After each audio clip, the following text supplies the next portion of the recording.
আসসালামু আলাইকুম। আজকে আমার এই ছোট ঘাসটা কাটতেছি রাস্তায়। রাস্তায় আমি ছোট ঘাস কাটছিলাম। আমি ঘাস কাটার পর হচ্ছে যে একবার কেটে নিয়ে গেছি। নিয়ে যাওয়ার পর হচ্ছে যে আবার কাটতেছি।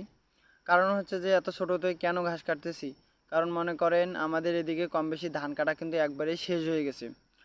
শেষ হওয়ার পর হচ্ছে যে সবাই কিন্তু গরু ছাগল ছেড়ে দিবে। ছেড়ে দেওয়ার পর হচ্ছে যে মনে করেন ঘাসগুলো কিন্তু খেয়ে ফেলবে। খেয়ে ফেললে কিন্তু আমি অবশিষ্ট কিছুই পাবো না। তার কারণে হচ্ছে যে আমি এত ছোটোতে আমি কেটে নিয়ে যাচ্ছি। আর বাড়িতে হচ্ছে যে আমার কম বেশি এখন খড় এসে গেছে। খড় আসলে মনে করেন এগুলো হচ্ছে যে আমি ছোটো করে কাটবো। কাটার পর হচ্ছে যে আমি এগুলোই গরুকে খাওয়াবো। আর এত ছোটোতে কাটার পর হচ্ছে যে মনে করেন এই ঘাসগুলো আমি খড়ের সাথে একসাথে মিক্সচার করে আমার আরও ঘাস বাড়ি থেকে ঘাস কাটবো।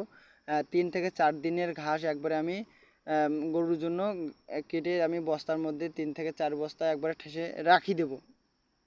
তার কারণ হচ্ছে যে আমিও কিন্তু কয়েকদিন সময় পাবো না খামারে একটু সময় দিতে, বা একটু সমস্যা হয়ে যাবে, কারণ আমার ধান কাটতে হবে।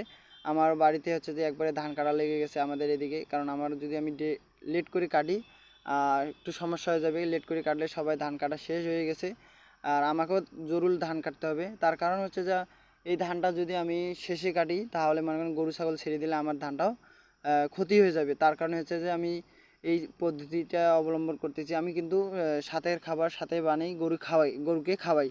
আমি লেট করি না। আর এই সিস্টেমটা কেন করতেছি তার কারণ মনে করেন এই ধানগুলো কাটতেই হবে, কিছু করার নাই। এরকম মনে করেন যেটা জরুল আপনারা ওইটাই করতে পারেন।